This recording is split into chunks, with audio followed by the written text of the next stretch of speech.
Assalamualaikum warahmatullahi wabarakatuh.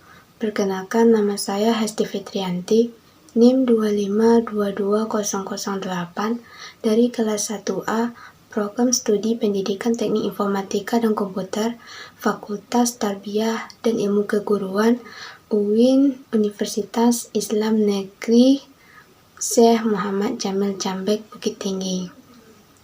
Pada kesempatan kali ini, saya akan mengerjakan tugas mata kuliah ilmu pendidikan, yaitu untuk mereview sebuah buku yang berhubungan dengan ilmu pendidikan. Dalam tugas ini, saya memilih buku Dasar-Dasar Ilmu Pendidikan, karya dari Dr. Randus Safdil MPD dan Dr. Randul Zalhendri Zen MPD. Buku ini dicetak pertama kali pada tanggal 1 Agustus 2017 oleh penerbit Kencana. Buku ini terdiri dari 258 halaman. Pada kesempatan kali ini, saya akan menjelaskan 4 poin yang sudah ada di dalam salabus. Yang pertama, makna dan hakikat pendidikan. Yang kedua, landasan pendidikan. Yang ketiga, definisi sistem dan sistem pendidikan. Yang keempat, komponen-komponen dalam sistem pendidikan. Untuk pembahasan pertama, yaitu poin makna dan hakikat pendidikan. Menurut Ki Hajar Dewantara, pendidikan memiliki arti daya upaya untuk memajukan bertumbuhnya budi pekerti, pikiran, dan taman siswa. Tidak boleh dipisah-pisahkan bagian-bagian itu, supaya kita memajukan kesempurnaan hidup, kehidupan, dan penghimpunan anak-anak yang kita didik, selaras dengan dunianya. Ki Hajar Dewantara 1977-2-14. Hakikat pendidikan itu sendiri ialah usaha sadar untuk mengembangkan kepribadian dengan kemampuan di dalam dan di luar lingkungan sekolah yang berlangsung seumur hidup dan dilaksanakan di lingkungan keluarga, sekolah, maupun masyarakat. Jadi, di sini pendidikan merupakan tanggung jawab dari kita semua, baik itu di lingkungan keluarga, masyarakat, maupun itu pemerintah. Hubungan antara hakikat pendidikan dan hakikat manusia tidak akan pernah terlepas, karena pendidikan menjadikan manusia itu sebagai tujuan utamanya, di mana di sini manusia akan dibentuk menjadi pribadi yang lebih baik lagi. Di sini peran guru sangatlah penting untuk menjadikan manusia ini lebih baik dari yang sebelumnya. Guru akan memikirkan metode-metode dan strategi-strategi yang menarik untuk mudah dipahami oleh para siswanya, agar ilmu yang disampaikan bisa dicerna dan diresapi oleh para siswa, sehingga para siswa mengerti apa yang disampaikan oleh guru-guru mereka. Selanjutnya, poin kedua, landasan pendidikan. Landasan pendidikan itu sendiri memiliki arti suatu tumpuan atau dasar dalam melakukan analisis kritis terhadap kaidah-kaidah dan kenyataan-kenyataan tentang kebijakan dan praktik pendidikan. Landasan pendidikan di Indonesia itu sendiri terdiri dari 5, yaitu landasan religius, sosiologis, kultural, hukum, dan psikologis. Berikut saya akan jelaskan satu persatu dari landasan tersebut. Yang pertama yaitu landasan religius. Landasan religius itu sendiri bersumber dari agama yang diciptakan oleh Allah Subhanahu wa Ta'ala. Sumber dari landasan religius itu sendiri adalah firman-firman Allah yang terdapat di dalam Al-Quran dan Al-Hadis. Kedua yaitu landasan sosiologis. Landasan sosiologis ini berlatar belakang interaksi antar sosial. Jadi jika tidak ada interaksi sosial, maka tidak akan terjadi pendidikan tersebut. Di sini interaksi antar sosial itu sangat penting untuk mewujudkan suatu pendidikan, karena tanpa ada interaksi sosial, mungkin pendidikan itu tidak akan berjalan dengan lancar. Ketiga yaitu landasan kultural. Landasan kultural itu sendiri berhubungan dengan budaya. Di sini, pendidikan menjadi wadah untuk melestarikan dan mengembangkan suatu budaya. Karena di dalam pendidikan, kita bisa belajar tentang suatu budaya tersebut, sehingga budaya tersebut akan tertanam pada diri setiap manusia yang telah mendapatkan pendidikan. Jadi, antara pendidikan dan kebudayaan itu sangatlah penting dan memiliki ikatan yang erat. Karena dengan adanya pendidikan, maka suatu budaya bisa berkembang dan bisa dilestarikan. Keempat, yaitu landasan hukum. Landasan hukum merupakan peristiwa multidimensi di mana pendidikan memiliki sangkut paut dengan aspek kehidupan di masyarakat, baik itu dalam penyelenggaraannya ataupun pengembangannya, yang harus dilandasi atau memiliki titik tumpu pada hukum yang jelas dan sah. Karena pendidikan itu sangat penting, jadi harus ada hukum yang mendampingi dan harus ada hukum yang jelas tentang pendidikan itu tersebut. Untuk yang terakhir adalah landasan psikologis. Landasan psikologis merupakan landasan kejiwaan yang mencakup manusia. Pengembangan kepribadian merupakan tugas utama pendidik. Karena di dalam psikologis telah disediakan tentang kehidupan pribadi seseorang secara khusus, baik aspek kejiwaan, aspek-aspek yang merupakan aspek pribadi. Karena setiap orang memiliki perbedaan dari antara yang satu dengan yang lainnya. Setiap orang memiliki kekhususannya sendiri yang tidak dimiliki oleh orang lainnya. Untuk poin ketiga, yaitu definisi sistem dan sistem pendidikan. Definisi sistem itu sendiri ialah suatu totalitas yang terbentuk dari elemen-elemen yang memiliki hubungan fungsional dalam mengubah masukan menjadi hasil yang diharapkan.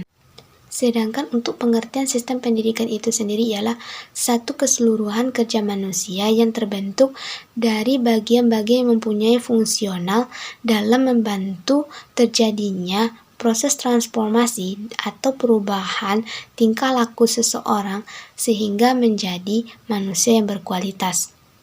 Tujuan sistem pendidikan ini ialah untuk mengubah manusia dari yang baik menjadi lebih baik lagi, dari yang buruk menjadi baik, sebagai sarana transformasi dari manusia.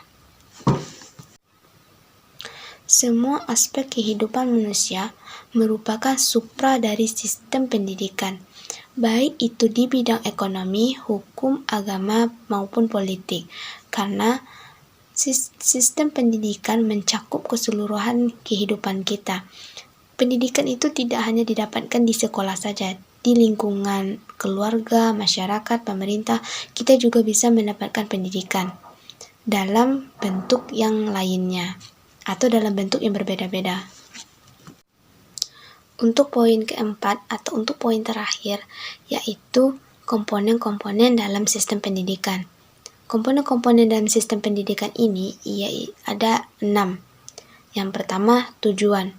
Tujuan dari pendidikan tersebut untuk mencetak manusia yang berkualitas tinggi dan memiliki daya saing yang tinggi untuk masa yang akan datang. Karena dengan kemajuannya teknologi, yang akan bekerja itu ialah otak dan bukan otot. Karena otak yang bekerja, maka otak harus memiliki asupan pendidikan untuk menambah wawasan, meluaskan pandangan, serta kita bisa berpikir kritis dan kreatif dalam mengerjakan suatu tindakan. Dalam sistem pendidikan nasional, tujuan umum pendidikan dijabarkan dari falsafah bangsa, yakni Pancasila. Makna tujuan pendidikan nasional itu adalah membentuk manusia Indonesia yang bisa mandiri dan dalam konteks kehidupan pribadinya, kehidupan masyarakat, kebangsaan, dan bernegara serta berkehidupan sebagai makhluk yang beragama. Manusia Indonesia yang dicita-citakan dan harus diupayakan melalui pendidikan adalah manusia yang bermoral, berilmu, berkepribadian, beramal dari kepentingan manusia, masyarakat, bangsa, dan negara. Untuk mencapai tujuan umum, ada beberapa tujuan yang mengantarkannya ke tujuan umum tersebut. Disebut dengan tujuan antara, yaitu pemberhentian sementara untuk mencapai tujuan umum. Pencapaian tujuan umum ini selalu dilaksanakan dalam bentuk-bentuk pengkhusyukan karena mengingat keadaan-keadaan yang terdapat pada peserta didik, lingkungan, dan serta diri pendidik sendiri. Yang kedua yaitu pendidik. Pendidik itu ialah tenaga yang memberikan jasa untuk mendidik manusia. Di sini pendidik bisa berupa seorang guru yang memberikan ilmu kepada para siswanya. Pendidik ini memiliki tanggung jawab yang besar karena mereka harus mentransferkan ilmu-ilmu yang mereka punya kepada para siswa, sehingga siswa-siswa tersebut paham dengan apa yang disampaikan oleh pendidik. Komponen yang ketiga ialah peserta didik. Jika ada pendidik, tentulah harus ada peserta didik.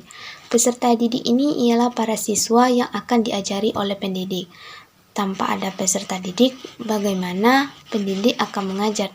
Dan tanpa pendidik, bagaimana peserta didik akan belajar? Jadi, antara peserta didik dan pendidik itu memiliki keterkaitan yang sangat kuat. Untuk komponen keempat ialah materi. Materi ialah bahan-bahan yang akan disampaikan oleh pendidik kepada peserta didik. Bahan-bahan di sini memiliki tujuan untuk membentuk peserta didik. Di sini selain bahan-bahan berupa materi-materi pengetahuan, juga ada bahan-bahan yang berupa bakat dan minat para peserta didik.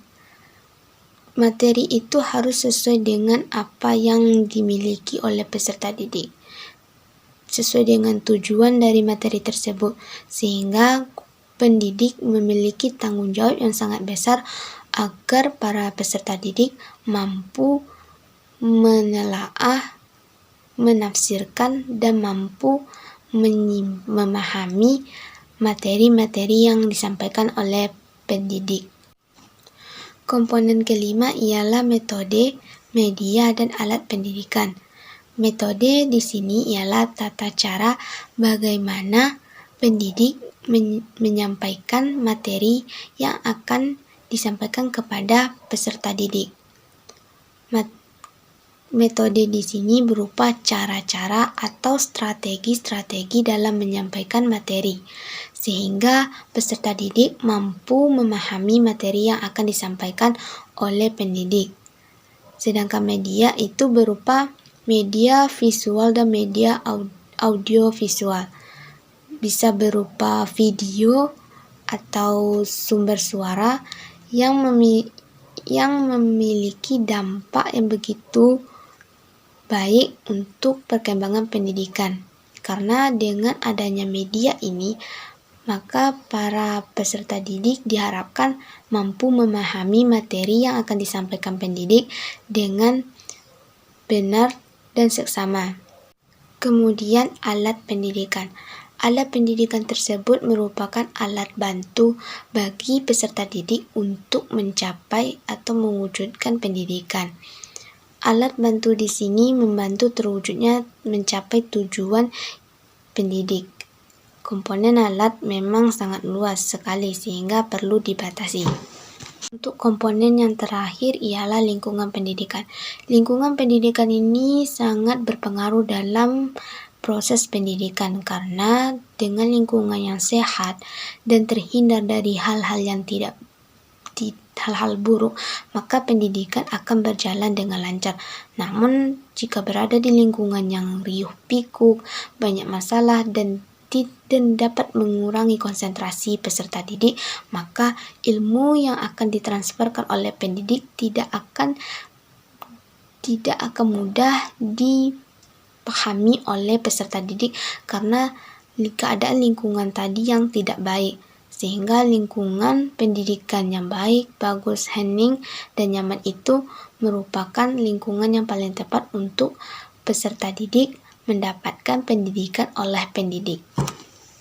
Oke, sekian hasil review buku dari saya.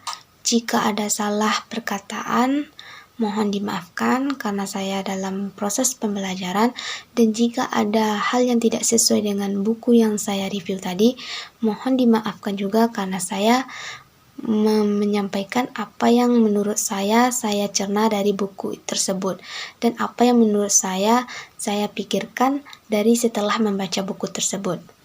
Sekian video ini saya buat. Saya ucapkan terima kasih karena telah menonton. Assalamualaikum warahmatullahi wabarakatuh.